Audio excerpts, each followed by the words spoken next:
윤석열 대통령의 비상계엄 선포와 관련돼서 이 비상계엄 선포가 잘못된 것인데 이것을 제주 4.3 사건 당시에 이승만 대통령이 비상계엄을 선포한 것과 비교해서 지금 국가가 국민을 죽였다 이렇게 단정적으로 하고 선동하는 사람이 있어요. 저는 그것이 참 잘못된 것이라고 생각이 드는데 우리가 남북으로 분단되는 원인이 순전히 북한 때문이라는 사실을 여러분도 잘 아시잖아요. 그 당시에 남북한 동시선거에 의해서 단일한 정부를 구성했더라면 지금과 같은 남북 분단이 일어나지 않았겠죠. 남북이 분단되지 않았더라면 6.25 전쟁도 일어나지 않았을 것이고 제주 4.3 사건도 없었을 것이고 여수 순천 반란 사건도 없었겠죠. 북한이 38선 이북으로 선거감시단에 들어오는 걸 못 들어게 했어요. 막았어요. 그러니까 남북한 동시선거에 의한 동시총선거에 의한 단일한 정부 구성은 물 건너간 거지. 그래서 어쩔 수 없이 38선 이북에는 선거를 실시할 수 없으니까 당시에 인구 비례로 국회의원 의석을 할당해서 총선거를 실시할 예정이었는데 북한 지역에는 못 들어가니까 어쩔 수 없이 남쪽에만 총선거를 실시할 수밖에 없었고 북한 지역에 해당되는 국회의원 의석수는 유보를 하고 남한말이 단독 정부를 수립할 수가 없었던 거예요. 그러니까 이 남북 분단은 전적으로 100% 북한에 의해서 분단이 된 거예요. 북한이 동시 총선거를 거부했기 때문에 단일한 정부 구성을 반대했기 때문에 어쩔 수 없이 남한말에 단독 선거를 실시할 수밖에 없었잖아요. 그런데 제주 4.3 사건이 1943년 4월 3일 날 일어났어요. 그런데 총선거는 그 한 달 뒤엔 5월 10일에 예정되어 있었잖아요. 그리고 제주 4.3 사건은 총선거를 방해할 목적으로 제주도에서 일어나는 폭동이에요.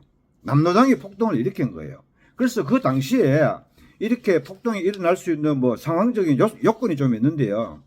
제주도는 그 당시에 인구가 해방되면서 해외로 가 있던 동포들이 들어와서 2년 새 약 5만 6천 명의 인구가 늘어났고 더욱이 또 1946년도 제주도에는 그 보리 수확량이 1943년과 44년에 견주어서 비추어 볼 때 31%에 그쳤다. 그러니까 60, 70%가 수확이 떨어진 거죠. 그러니까 먹고 살기 굉장히 힘든 것이죠.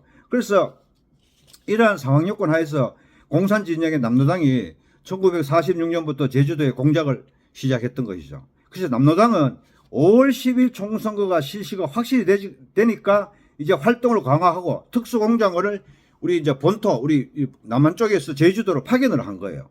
그래서 제주 4.3 사건 발생 당시 제주에 약 6만 명에서 7만 명의 남로당에 가입된 당원들이 있었다. 이런 거예요. 그래서 여수 순천 반란 사건은 뭐냐?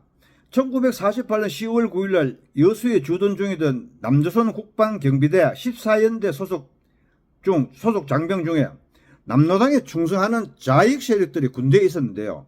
제주 4.3 사건을 진압하러 가라 그러니까 그걸 출동 명령을 거부하고 여수 순천 일대에서 남로당 일당과 군인들이 합세해가지고 그 지역을 점거하고 이렇게 무장 폭동인 거죠. 그러니까 제주 4.3 사건과 여수 순천 반란 사건은 동전의 양면인데요.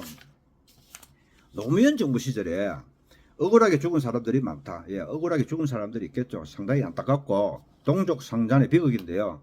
제주 4.3 사건 진상조사 보고서를 이제 발간을 했어요. 조사한 다음에 조사 기간을 거쳐서 진상조사 보고서를 발견했는데 그 당시에 국무총리가 고건이었어요. 진상조사위원장이 고건이었는데 이 하나의 사건을 보는 시각에 따라서 다른 방향으로 보게 되는데 첫째 이 노무현 정권 시절에 일어났던 이 진상조사위원회는 대한민국을 바라보는 시각이 백일하게 드러나는 사건이 하나 있습니다.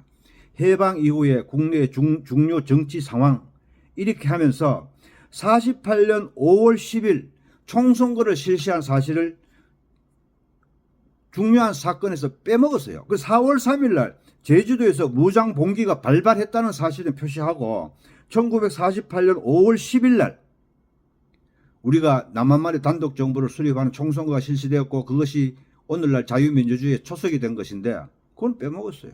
50 총선가 중요하지 않다는 거지. 노무현 정권이 가지고 있는 시각을 그대로 드러내는 일이라고 생각합니다. 그 당시에 이 피해 진상조사 보고서에 의하면 그 당시 상황을 어떻게 보냐 하면 1948년 4월 3일 새벽 2시를 전후해 한라산 중턱 오름마다, 이 오름이라 하는 건 이제 하산, 제주도의 산을 말하는 거예요. 오름마다 봉화가 붉게 타오르면서 남로당, 제주도당이 주도한 무장 봉교 신호탄이 울렸다. 350명의 무장대는 이날 새벽 도내 24개 경찰 지서 가운데 12개의 지서를 일제히 공격했다. 그래서 1954년 9월 21일 한라산 금족지형이 전면 개방될 때까지 6년 6개월 동안이나 지속된 유혈 사태가 일어났다는 거예요. 그러니까 남한의 단독 선거인 5월 10일 그 이전 한 달 전에 시작해서 6.25 전쟁이 끝나는 시기까지 1948년 4월 3일부터 1954년 9월 22일까지 6년 6개월 동안 한국 전쟁 기간 중에도 제주도로 반란 사건은 진압되지 않았어요.